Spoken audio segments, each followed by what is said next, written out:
Hey, ladies and gentlemen, welcome back to the Hotel Orloff, the show that never ends. It's Sunday morning, watching cartoons, and we're going to bring you some fascinating content on today's Grottu Orloff show. I'm just kidding when I use the word content. I hate that word, but had a message yesterday while I was doing the show from Kevin Johnson at Gotham City Comics. He said, hey, ask Charlton66 why Ghost Manor issue number 23, a Charlton comic from the 70s. Why is someone selling it for $250 in very good condition?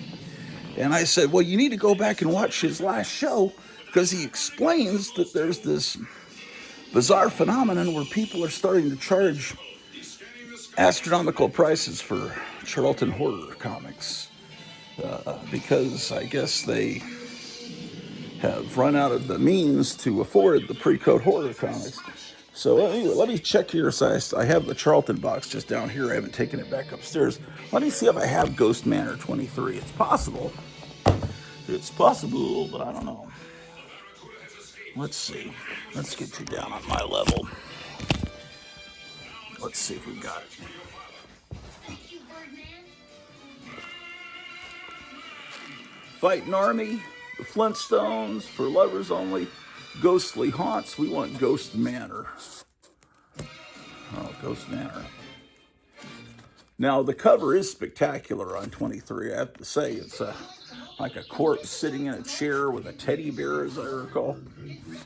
But Charlton comics in the 70s shouldn't be, even with a spectacular cover, I wouldn't imagine it would be over $10. Well, I have it. This is the one in question. Maybe we should get some better light. All right. Okay, this is, that's a great cover. Is this a $250 comic? Let's take a look at it here, ladies and gentlemen. Let's open it up. Because this, now, people can ask whatever prices they want. Now, you've got to look at the completed sales to know, are people actually paying that amount? I thought I had that issue.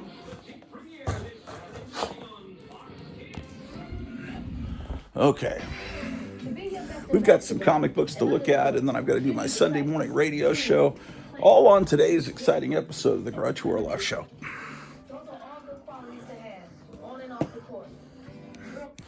Let me plug this phone in. So girls, if you practice sports, you practice life.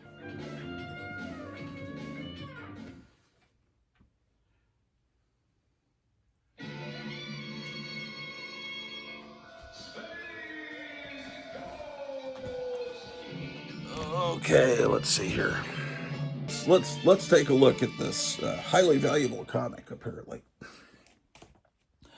Years ago, I guess I was in 6th grade, on News Talk 57 back in the old country in Dallas-Fort Worth area.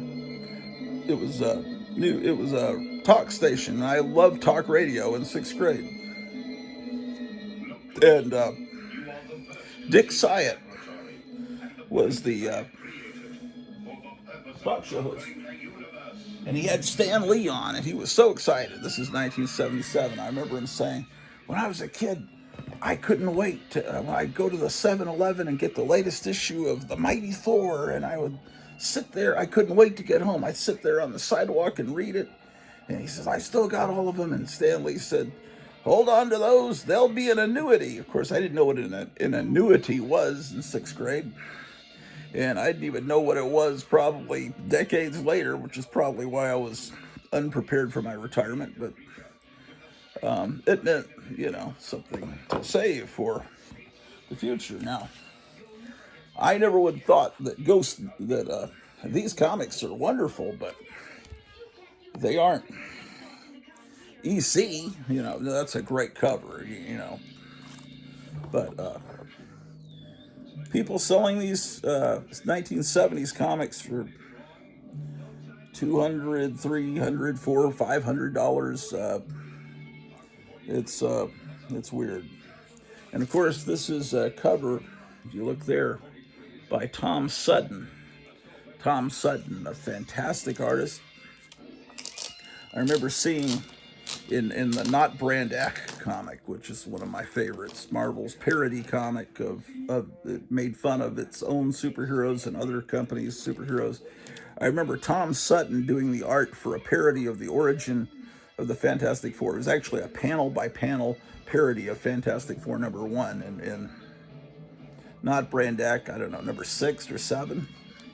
It's the one that had the Superman origin, or Superman, and then the Fantastic Four is the Fantastical Four. Anyway, Tom Sutton did the pencils, Maurice Severin did the inks, all based on the original panels by Jack Kirby. So you really had a collaboration of Kirby, Tom Sutton, and Maurice Severin. It was magical seeing that in 4th grade. Okay, so here it is. What would the condition of this be? Let's see. It's all right for a Charlton, I think. Okay. Yeah. It would look lovely slabbed on your wall for those slabbing people.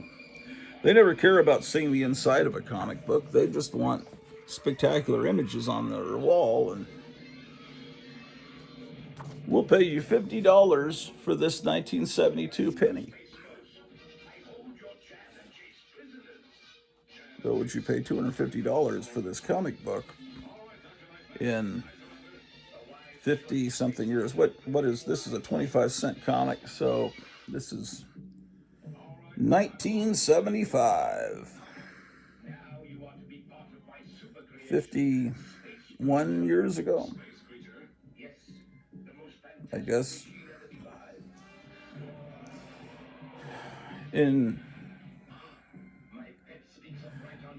I was the early days of my comic collecting, I would look back to the EC comics. Those were only a little bit more than 20 years old at that time. To me, that's not old. 20-year-old comics are comics made in the early 2000s or in the mid 2006. Those to me are recent comics, just mostly trash. But and there's actually a story in the comic. The cover is actually based on a story that's in the comic, which is admirable. You don't see that very often anymore. It's Terrible Teddy is the story.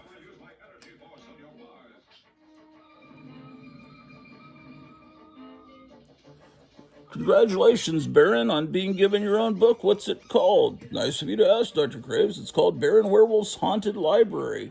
And it's on sale at your newsstand right now. How's that for a house ad? All the different Charlton horror hosts are welcoming Baron Werewolf to their lineup. Yeah. Charlton was trying with these comics. This isn't junk. It's just a matter of, is it worth hundreds of dollars? Look at that van. It's a gas. What part of 1975 was this? Come on. May 75. April.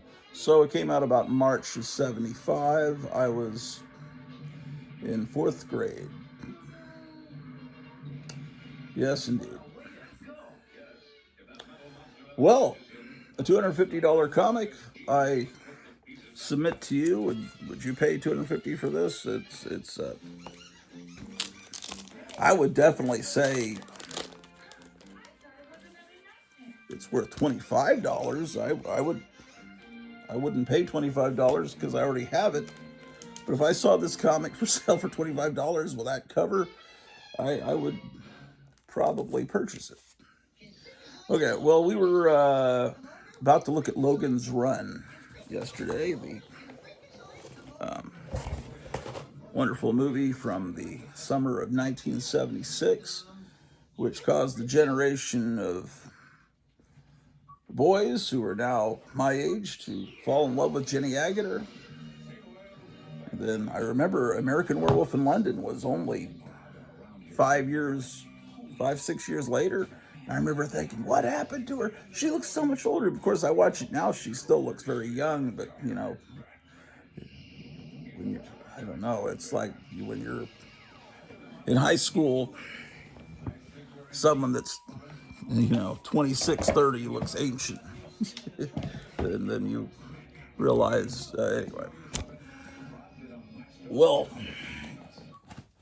Logan's Run was made into a comic book by Marvel about a year before Star Wars came out. Marvel was there was never a sequel to Logan's Run in the theaters. Beautiful cover.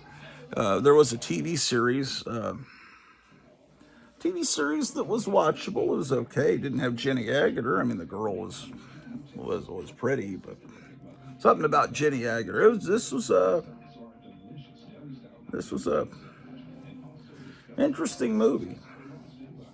Good movie. Logan's Run. I remember it playing at the Six Flags Mall Theater, and in the theater next door was Future World, the sequel to Westworld. Issue 2. This is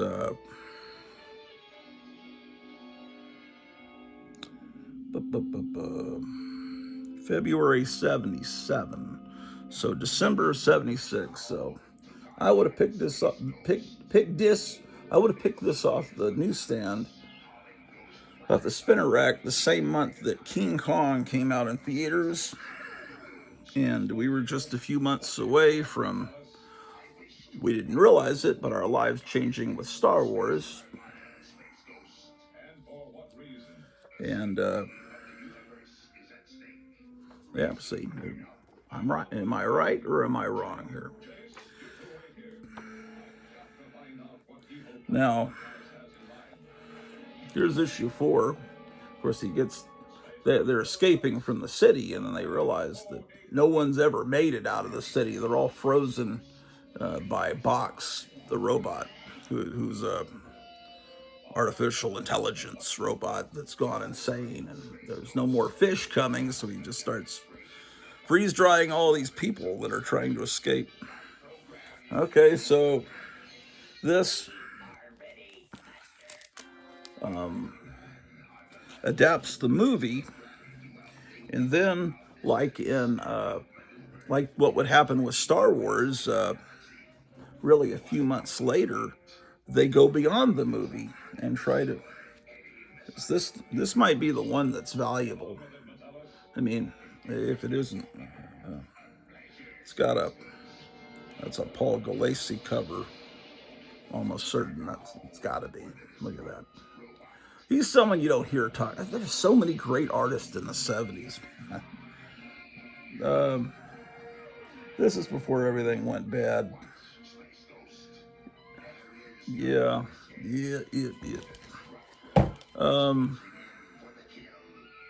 So this is after the movie. Yes, it tells you right here.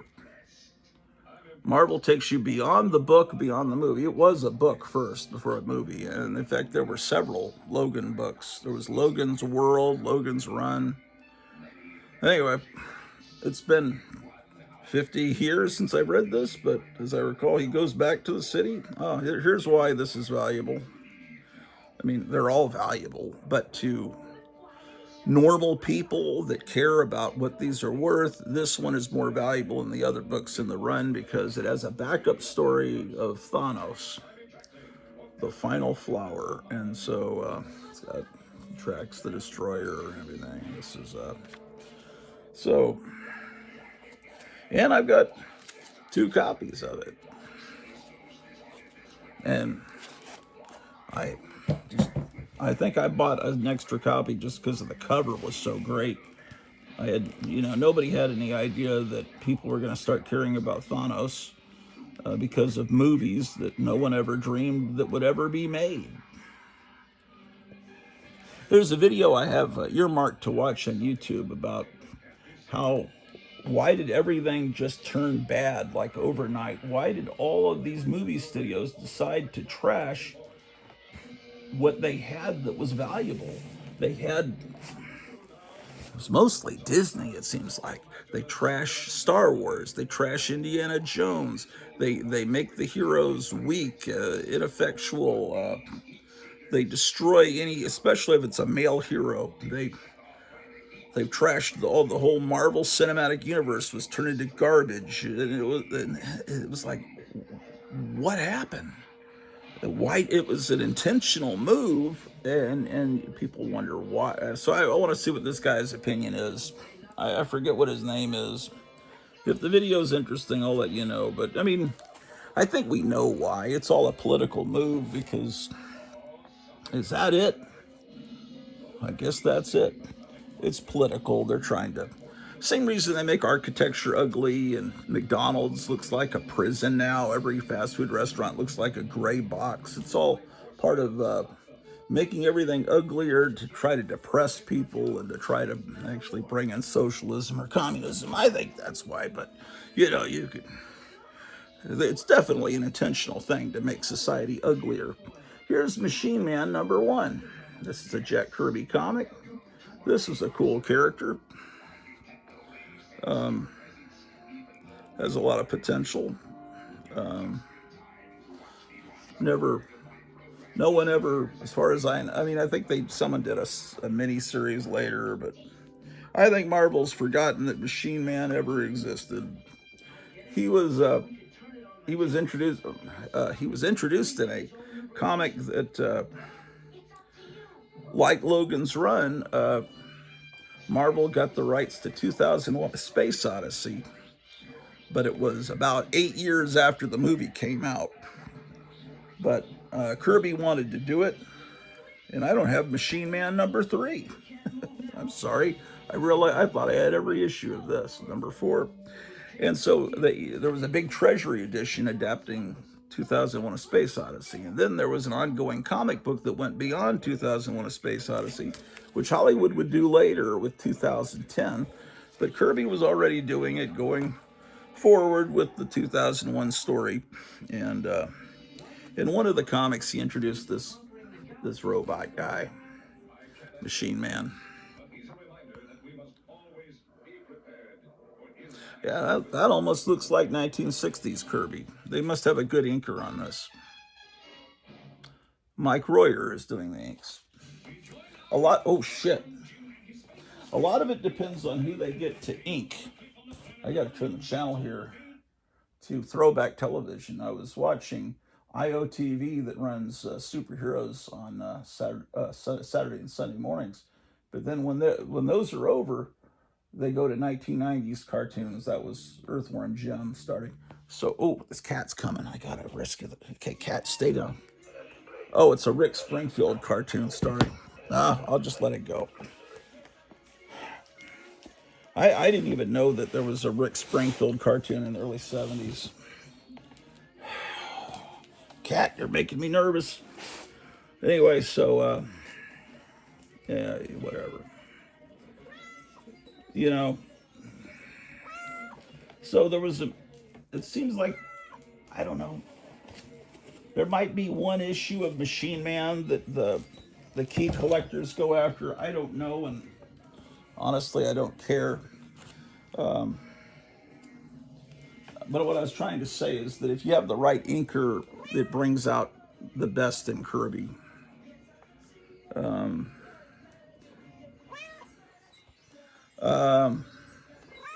I don't like these. I don't like the look of that kind of title. And it seems like I saw that Kirby was doing that over at DC too when he was at DC. I think that looks to me like it looks too much like graffiti, like something that I'd see on the side of a wall, like gang graffiti. So it's not epic enough to me. It looks Doesn't grab me. Here's issue 7, Callie the cat. What do you think of that? I've never shown all these comics to the cats. This is issue 7 without a bag and board. No, you gotta stay away from the comics, Callie the cat. Oh, look, Star-Lord is back. Of course, then no one cared about Star-Lord until the... Yikes, cat! I gotta keep you over on this side of the chair, please. This is okay. That title's better. It doesn't have that graffiti look. I enjoyed this comic, but you know, it's still... It would have benefited if Kirby provided the ideas and the art, and then someone else provided the dialogue, because Kirby is writing this, edited, written, and drawn by... Here's another one of those titles that looks a little... Okay, she's going to go behind me.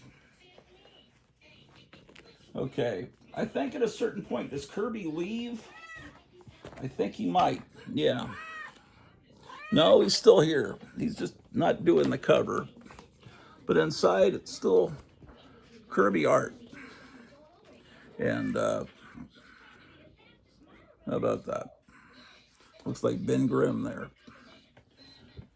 Okay, issue 10 is when I think Kirby's gone. And it looks like Steve Ditko was taking over.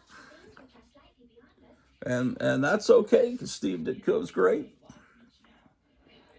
And he just brings this cat. Yeah, I'm refreshing my memory about all this stuff. 11, and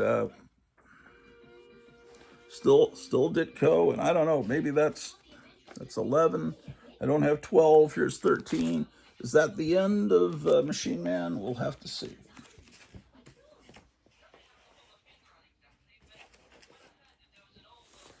Oh my gosh. So, Callie the cat, you gotta move. Callie the cat. Oh, she doesn't like comic books. Okay. No, there's more. There's more Machine Man. Can you believe it? It didn't end. Okay. So, here's issue 14. Another copy of 14. Another 15. Hey, there's Steve Ditko drawing the Fantastic Four. He came back to Marvel. He would draw a character. He did Rom the Space Knight. There was one issue of Rom the Space Knight where all the Marvel superheroes, it's a 2-page, not all of them, but a bunch of the Marvel superheroes are rushing towards you. A 2-page spread in Rom, one of the later issues. And it's spectacular because it's Steve Ditko. But you know what? He never drew Spider-Man again after all of that, after he left in the mid-60s. Spider-Man's not in there, not in that spread. He'd draw any character, but you know, I think people might have been scared to ask Steve Ditko to draw Spider-Man. They probably were scared, and they probably should have been. I mean, whatever the reasons that Steve Ditko left, and whether it was arguments about the direction of the story, you know, about whether the Green Goblin should turn out to be Norman Osborn. He didn't like that idea.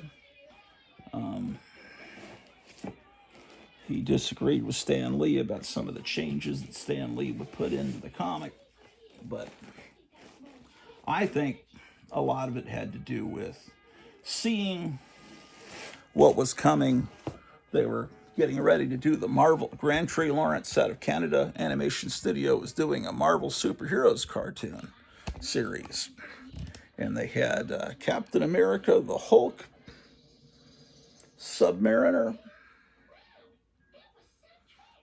Hold on. They had Iron Man, Submariner, Thor. But I think they weren't originally going to have Submariner. They were going to have Spider-Man in that cartoon. But they decided to hold off on Spider-Man, and Spider-Man came out the next year from Grand Tree Lawrence, but with a different style of animation and for a network instead of syndication. That wound up coming in 1967 on ABC as opposed to the 1966 five superheroes that were meant to be run 5 nights a week, although different stations ran them different ways. Sometimes they doesn't matter. But Spider-Man, there's an early promotional film where they show that Spider-Man was going to be one of the heroes. So that meant that Ditko's art was going to be traced and used in a cartoon, and I'm pretty sure that's why he exited stage left.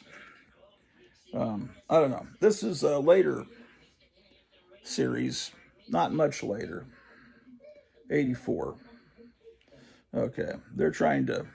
Well, we got this Kirby character that got left behind, and these covers are, if you're trying to find a particular issue in back issue bins, it's going to be hard to remember which issues you have. See, he's gradually being built. See, it's this, then this. Well, I guess I don't have them all. Okay, if if I had all four, you'd see him be built until the fourth issue, but I don't have them all. Here's another one, Machine Man 2020, in that futuristic year of 2020. That looks is that Mobius, probably. If it isn't Mobius, it's someone imitating Mobius. Looks very heavy metal-like. And then here's Madame Xanadu, issue 1. She originally had a comic called Doorway to Nightmare. I was pulling out the DC Horror. Let me pull that out. Here's a copy that's not slabbed. You can see that this was not meant to be sold on newsstands because it doesn't have advertising. Now that's just the same on both sides without the logo. Ooh, that's not in good shape. Anyway, I don't know how many issues this ran. It looks like I only picked up one issue. Oh, it's got a nice little centerfold there that mothers probably didn't appreciate seeing on their children's walls. The letter column is going to be called Tarot Readings. Okay, that brings us to issue 2 in a 3-issue limited series, Mad Balls. I love Mad Balls. It's I don't know why Marvel really was kind of crass in their picking up of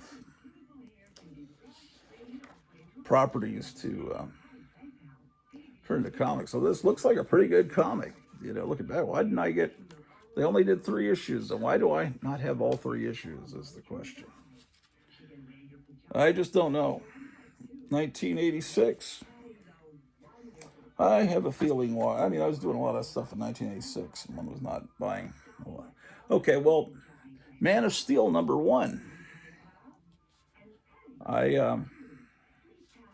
Looks like a not very dynamic 2-page spread from John Byrne. John Byrne is a great artist. He's reinventing Superman here. Different spaceship, different look to everything. He's different look to Krypton. Weird way that Jor-El and Mara are dressed. It's did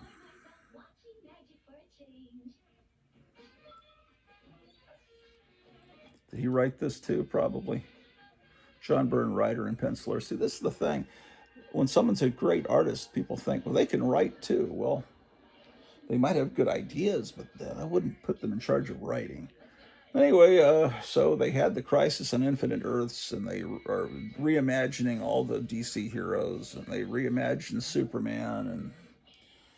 And the fact that I only have issue 1 probably says a lot about what I thought about. I wanted things the way they were. I didn't like the Silver Age and the Golden Age being brushed aside.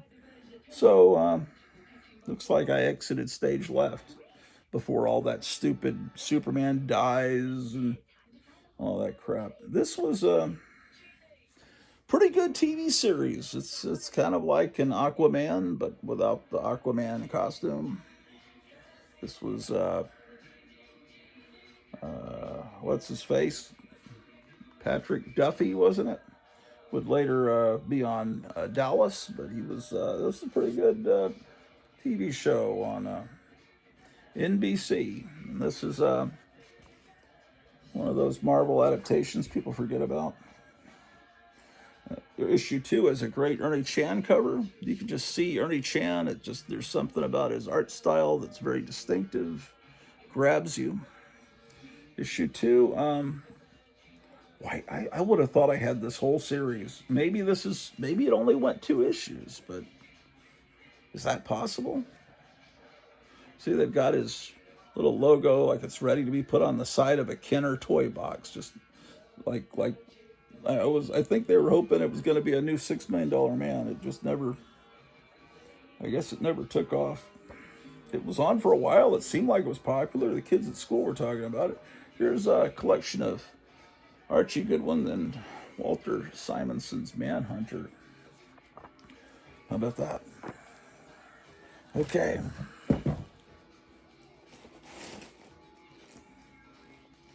Okay, that brings us to Man Thing. How about that, ladies and gentlemen? Let me get these comics in this Ghost Manor somewhere where they will be safe. I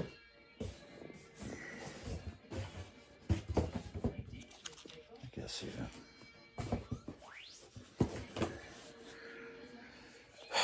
Okay.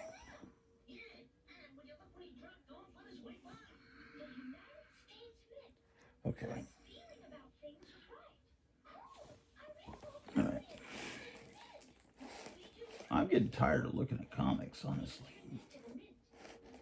Man Thing was a comic that I dearly loved, and it made a mistake, in my opinion, that is now being done daily.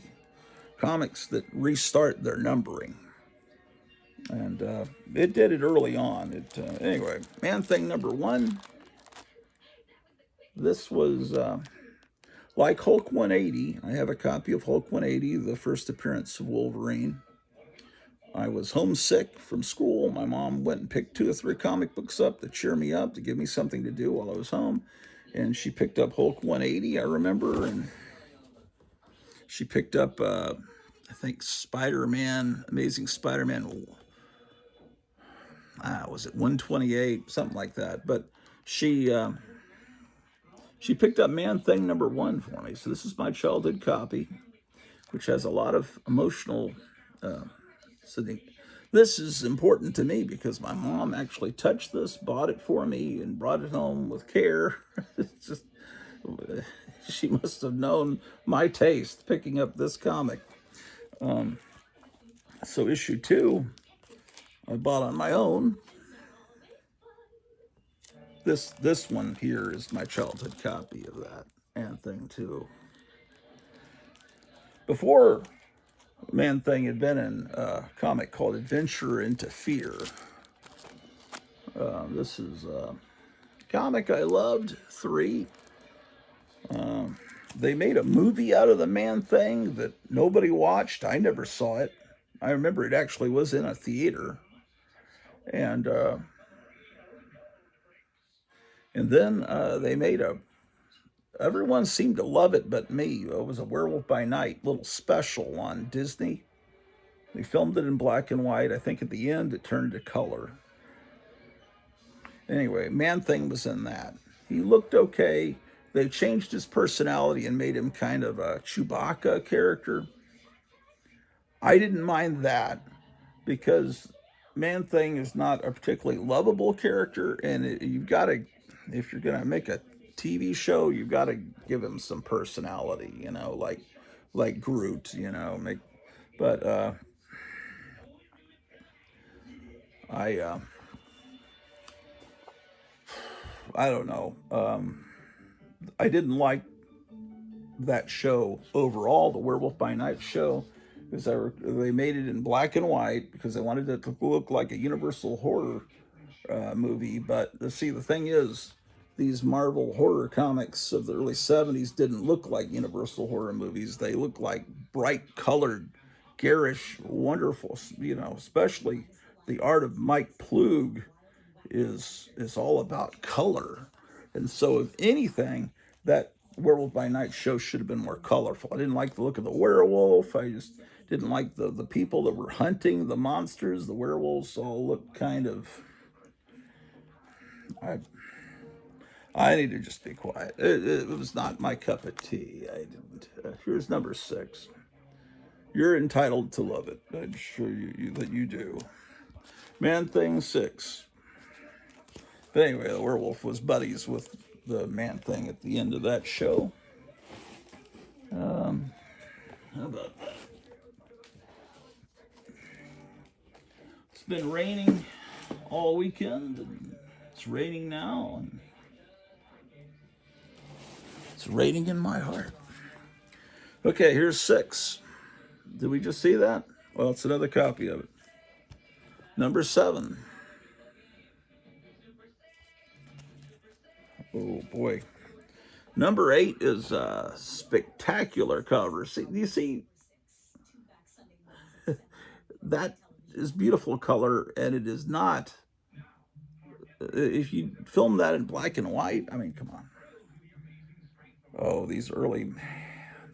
What a great time to be a kid. But then the artist would change, and then it would be, I don't know, at some point, everything changed. Here's another copy of 8. 9.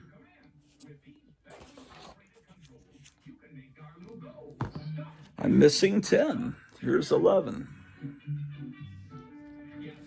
Well, I didn't have an unlimited supply of quarters at that age, but I guess I really need to find issue 10. I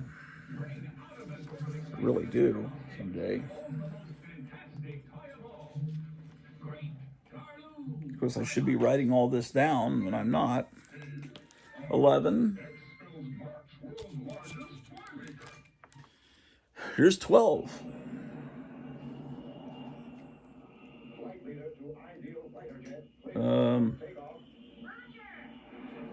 Steve Gerber doing the stories, John Buscema layouts, Klaus Janson finished art. Well, still good people working on it. Here's 12. I'm missing 13, but here's 14.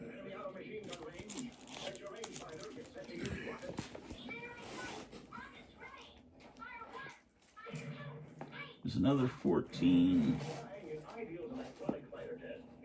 Hold on a second.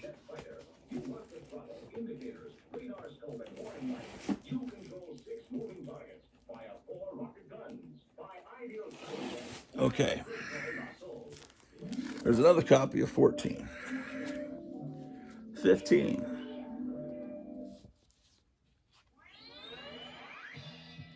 Oh, now we have Steve Gerber's writing. It's Rico Raval, artist. I don't remember Rico Raval. The artwork's good.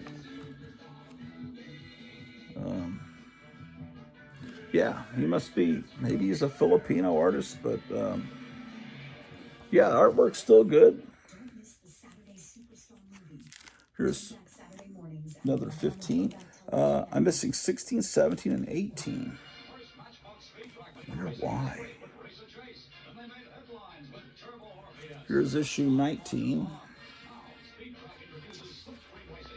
Here, Jim Mooney is the artist. Frank Springer is the inker. It's from a dollar bin at Lone Star Comics, who I just saw at the Lone Star Comics warehouse. They spread out this giant banner You would never know it's the Lone Star Comics warehouse. It's not far from the original Lone Star Comics location. It's in Arlington, Texas. But it just looks like a nondescript office building. No signage. I drove by one day because, I just recently made an order to mycomicshop.com. I looked at the address and I thought, let me drive by this building that must have thousands and thousands and thousands of comics. I want to see how big this warehouse is because it's not far from where I was living in that same town. So I drove by it and it's like, you can't tell that that's mycomicshop.com. But anyway, they spread out a big banner that it opened in 1977. So it's about to be, what, 50? Is that 50 years? 50,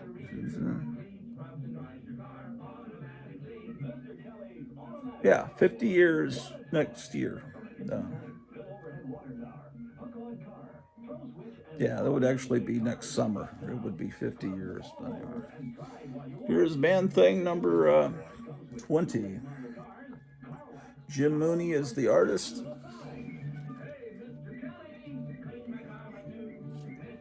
Okay. Another copy of 20. 21, Lunatic on the Corner.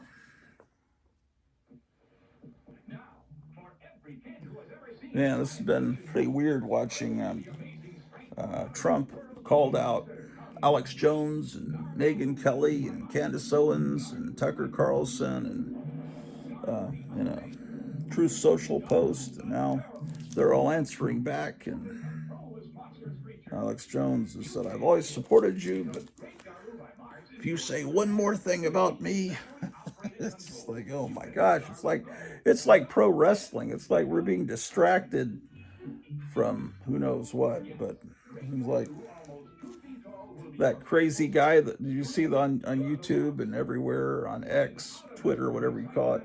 The guy that looks like what's his name, Nelson from The Simpsons, the one that had the crush on Lisa Simpson. Just he comes to someone's door and is with a trench coat. I don't know if you've seen that or not, but that was all over the internet yesterday, and it's like, man, are they trying to distract us from Iran with some weird guy banging and yelling at someone's door? They're doing a good job. Pop Goes the Cosmos. Steve Gerber, writer, Jim Mooney, artist. Okay, 22. This might be the last issue of this run, maybe. And then there's, of course, what a great Mike Klug cover. Giant Size Man Thing. This could benefit from some of that pressing you guys do. Giant Size Man Thing number 1, which is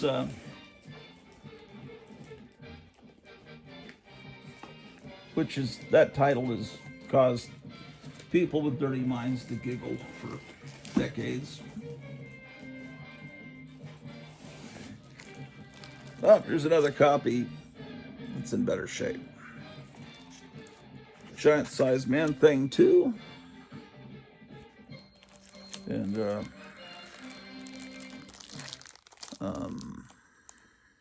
number 3. And I believe this is the issue that has the first solo Howard the Duck story in it. Beautiful cover. And Giant Size Man Thing number 5. Not many of these giant size comics from this time period, mid-70s, got to issue 5, as I recall. And then in 1979, where things were starting to already, you were starting to see things slide in 1979. The 80s got weaker. By the mid-80s, things got really weak. And in the 90s, everything fell out of the whole industry, in my opinion. But they restart Man Thing with issue 1. Why? I have no idea. Why didn't they just continue the numbering? I mean, they hadn't published. I guess they wanted to get the money from putting out a first issue. The cover is not that great. Now, if I'd never seen the Mike Plug comics and all that we were just looking at, then maybe I'd think that's good. Wyatt check 79. I mean, the more I look at it, I guess it's okay. But is it is it on par with that? It's definitely not on par with that. So that was already disappointing. Why are they? And I remember thinking, why are they starting it over with issue 1? That just makes things confusing. Now it's just standard for the industry to restart every comic book once they get to maybe issue 20, it seems like. For someone, for a young person today to get into collecting comics, I would just think they're insane. Why would you want to, unless you had an older, you got a father or an uncle to introduce you into what comic books used to be like? I can't imagine going into a comic book store, seeing the new comic books and getting fascinated by them and wanting to. That seems like lunacy to me. So I understand why kids don't read comics anymore. There's just no way to really get into them. Star Trek the motion picture. So this is the second series of Man Thing. Don Perlin, Bob Wyacek, artist. Chris Claremont is the author. This was, this is from Lone Star Comics. I forgot. This is from the Wichita Falls location. Lone Star Comics, I just remember I went to the very first Lone Star Comics store, and then they moved down the street a little bit away from Problems. The original location was in this little tiny room across from the Wiz Disco on Gay Street, I remember. And there was a supermarket across the street where about 20 years later, a little girl named Amber Hagerman would be abducted from that parking lot. She was playing in that parking lot. And now we have the Amber Alert because of that girl that was abducted about a football field away from the original location of Lone Star Comics. So you can kind of tell it was a sketchy area. So the owner of Lone Star Comics, Buddy Saunders, moved about a mile and a half further down East Abram towards a nicer area near the city hall and the city library, and that was the second location. Then he moved across the street and made the second location his headquarters, and then the old I think it was I forget, it was the General Bookstore, is a used bookstore, big one. He turned that into the third location of Lone Star Comics. But what I forgot is that he opened all these other locations around the Metroplex, the Dallas-Fort Worth area, and then he expanded to Wichita Falls, which is far away, pretty far away. I never even went there. It's up north. And I think he might have even had a location in Oklahoma or two. He at a certain point, because on the bag, when you bought your comics, they'd have all the locations listed. At a certain point, he had at least a dozen, if not more. And then he shrank back down to just the original store. And then at a certain point, he took all the old comics out of the store, and you could only get new comics in the store. And all the old comics, you'd have to go online. This is after the internet came in. And I thought, oh, no, man, I just want to come here and look at the comics and buy them. I don't want to have to go online and then order a comic that would come to me from my own town. It's like, but I guess he thought it would be more cost effective or a better way to do that all online. But I thought, well, if it's online, how can I? Because back then, comic books didn't have backing boards in comics like this. This is how the comic books used to be in comic stores. So you could turn the comic over, and then a lot of times I could see. I couldn't tell from the front cover, but on a white cover, you could see, oh, there was water damage. It's a little bit wrinkly there from some water damage. And there were a lot of times that I wanted to get a comic at Lone Star Comics. I'd turn it around. It's like, oh, man, got a little bit of a flood or picked up some moisture. So I thought, how am I going to be able to tell that from you know.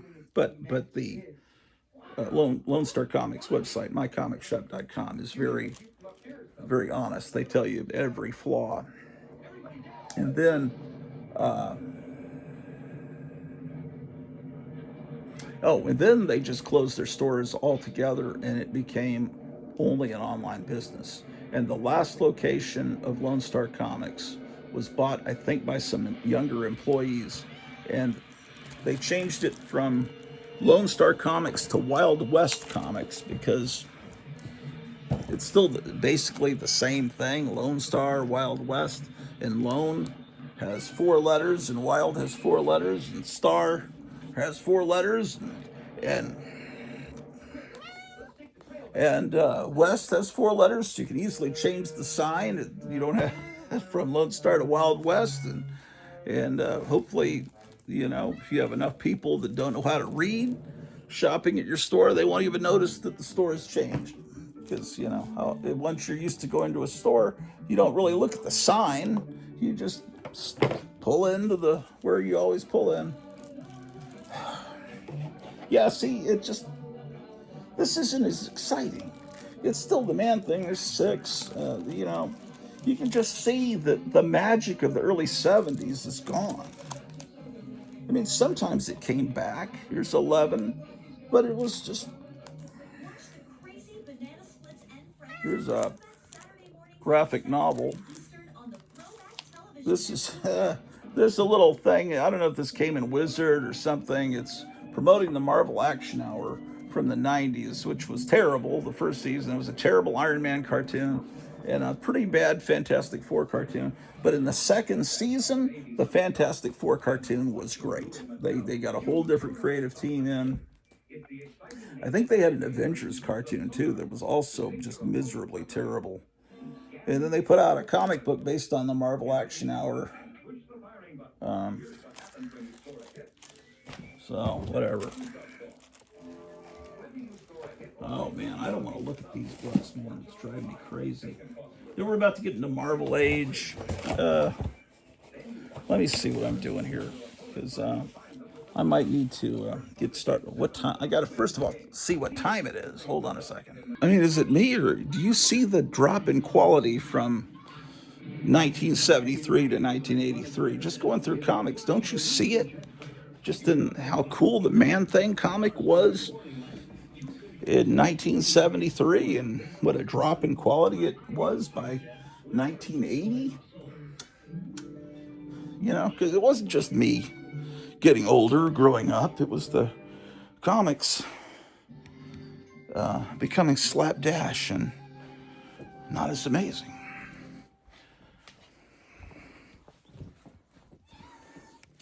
What are you up to down there? Oh, you're pulling a toy out from underneath. How about that? I didn't know that toy was under the stereo.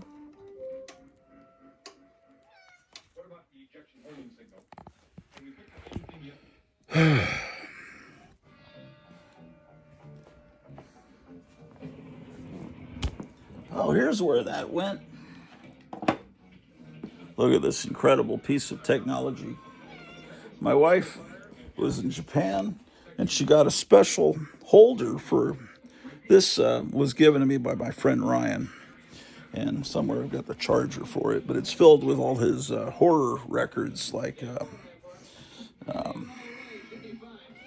Frankie Stein and the Ghouls and stuff like that. But let me show you. She got this little cutesy thing to put it in. So even though it's older technology, it looks cool to put it here. See there? How about that? Okay. Drew is in her childhood cage. I think her stomach's not feeling good. Drew, what you doing down there? Not feeling good? When she's not feeling good, she goes back there for comfort. Her stomach was grumbling yesterday. Let me give her some more food.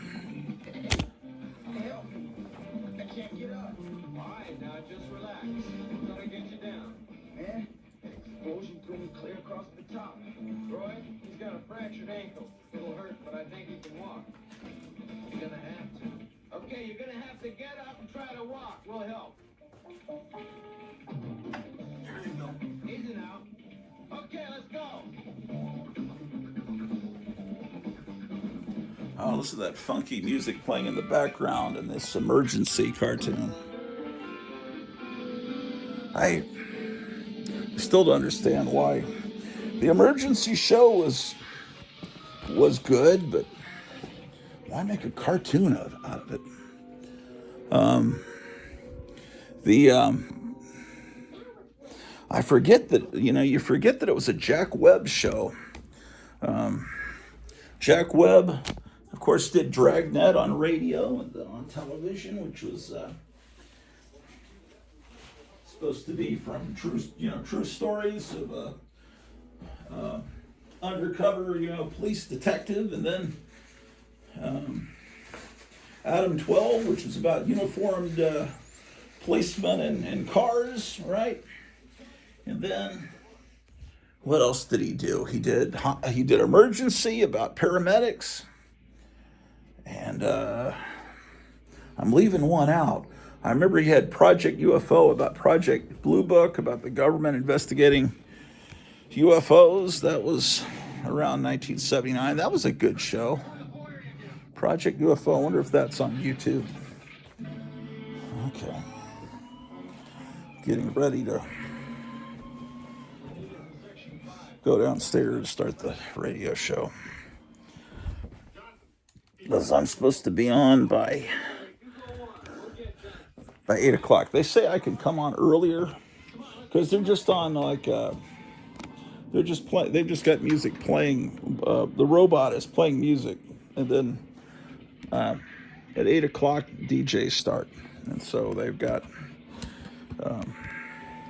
After I'm finished, Alex Jones comes on and does his set, and then the Weird Beard, Rest Night, comes on later on Sunday. But I broadcast from my basement. It's a Dallas station, but the signal bounces up to my Grottu Orloff Inspirational Network satellite and bounces back down to Dallas, where they're able to pick up the rock and roll signal. So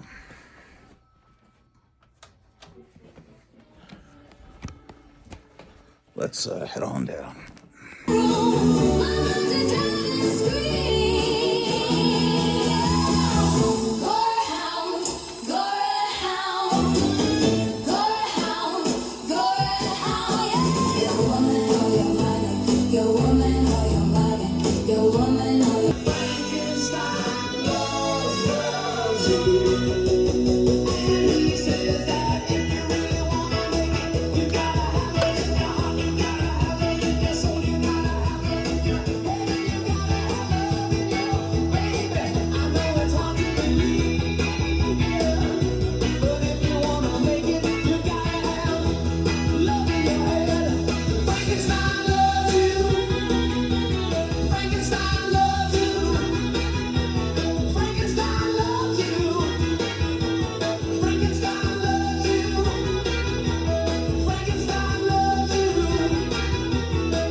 Hey, from 1966. Hey, the Grottu Orloff Show's coming up in 10 minutes. Stay tuned here on KLAF 1190.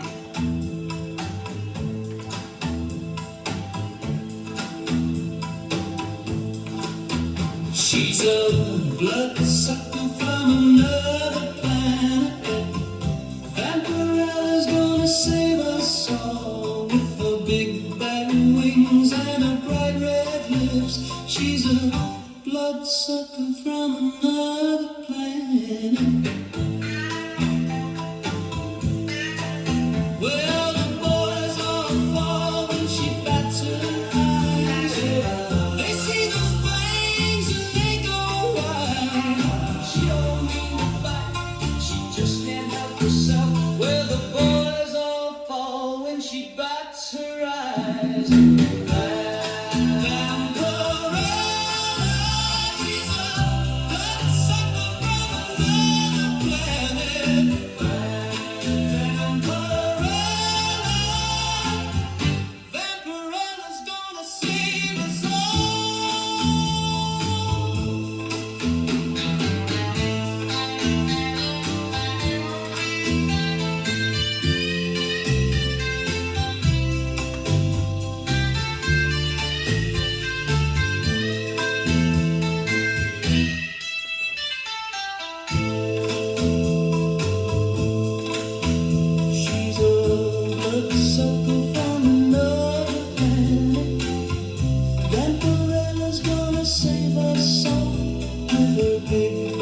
sucker from another planet.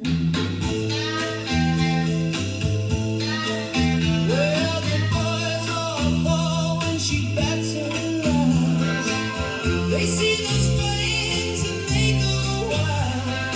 She don't mean to bite, she just can't help herself. Well, the boys all fall when she bats her eyes.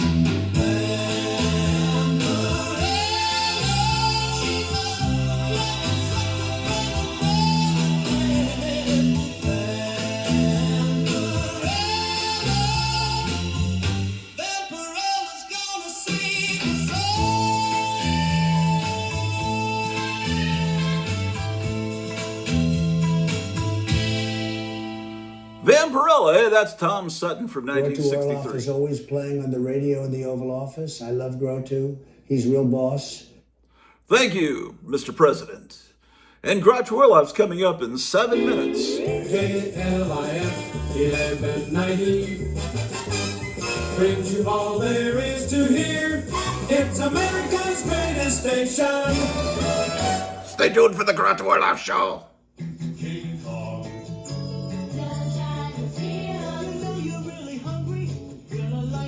King Kong. Just a single, double, triple, he's gonna feed you just right. King Kong. King Kong. It's a satisfying burger. It's what you're in a mood for. Nobody possibly. It's gonna be your heart. King Kong. King Kong, no time. King Kong Restaurant, 44th and Dodge. Your Phoenix is the finest place where everyone may go to get the food and atmosphere of friendly Mexico. Tamales and tortillas are among the favorites here. The guacamole salad and the carta blanca beer. Tostadas, enchiladas, and the tacos, meat and cheese, and all the other dishes that are cooked and served to please. El Phoenix, El Phoenix, El Phoenix is the finest place, the great Martinez Spain.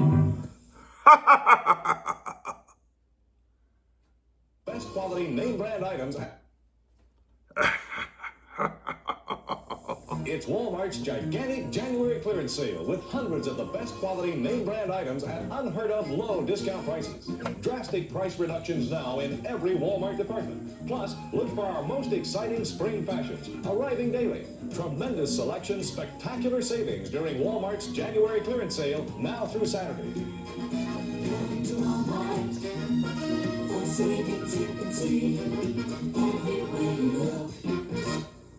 Walmart. Over 10 years ago, extraterrestrial light beings of incredible love imparted a supreme gift to a woman in Houston, Texas. They gave her the process for a transformational water to unfold higher spiritual awareness, create greater mental and emotional balance, and cleanse the cells in the body. Here is Fantasia, the gift from the stars. Drink a concentrated 4-ounce bottle one time. The transformation continues throughout your life. The light within grows brighter. Harmony expands from inner to outer. Cells begin to return to their perfect genetic structure.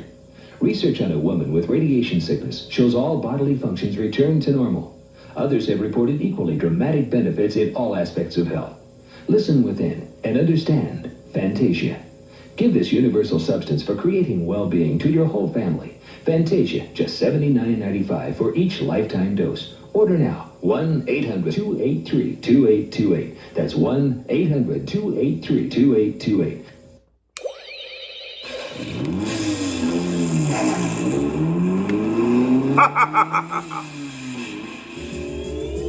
KLIF, first in Dallas. Hey, man, it's Sunday morning. Wake up your neighbors. It's time for the Grottu Orloff Sunday morning sock hop.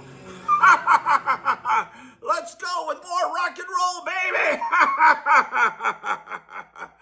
Boys and girls, we're the Sparkle Tones. It's great to be back at the Regency Place Elementary School Gymnasium. Here's a song we just recorded last week. Let's go! 1, 2, 3, 4. Ultraman is gonna save us all. Ultraman is gonna save us all. Ultraman.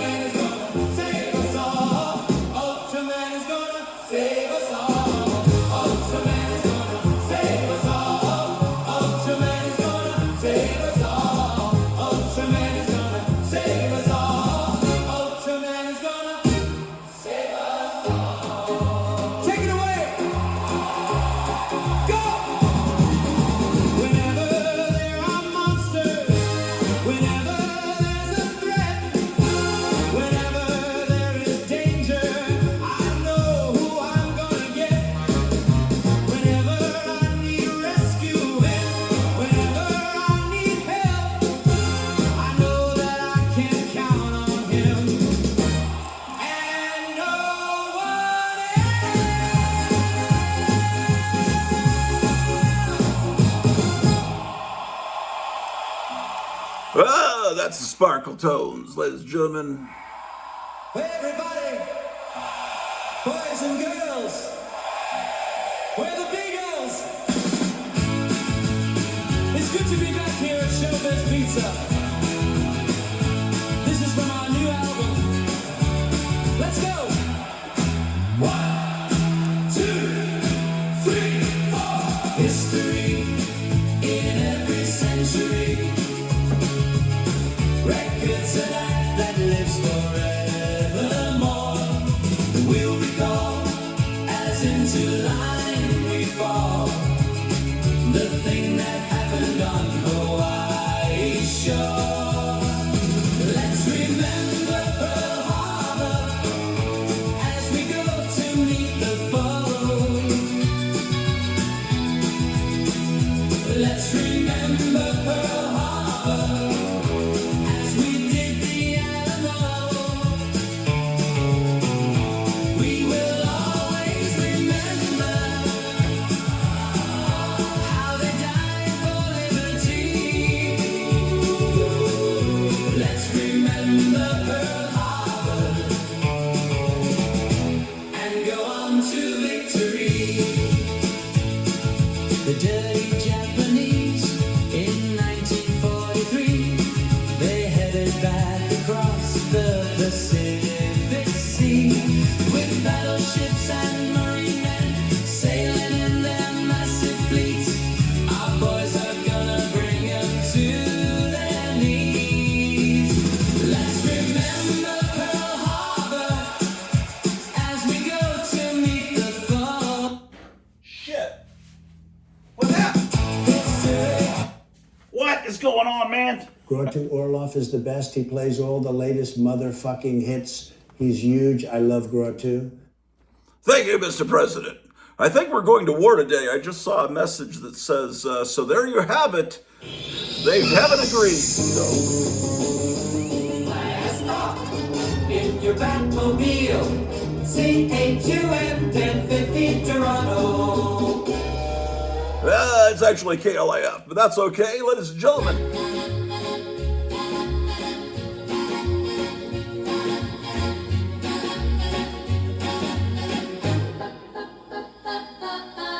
I should've known he was the type to break my heart under the full moonlight. Now he's a werewolf by night. He was an angel in the sunlight, but now he's a werewolf by night. And I can still hear him howling at the moon under the midnight sky. My poor heart is crying for you. The sun's rising high, and I can still hear him howling at the moon under the midnight sky. My poor heart is crying for you. The sun's rising high. Now he's a werewolf by night.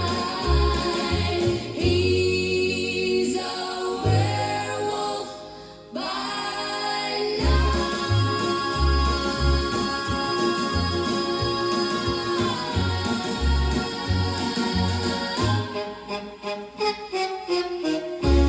Oh, that's Marianne Faithful with Werewolf by Night. Hey, it's straight up 8 o'clock if you're heading to church. KLIF, Boys and girls, 1190. I'm Gene Shepherd. It's good to be back here at Red's Tube Bar. This is from my new album on Capitol Records. Let's go! 1, 2, 3, 4.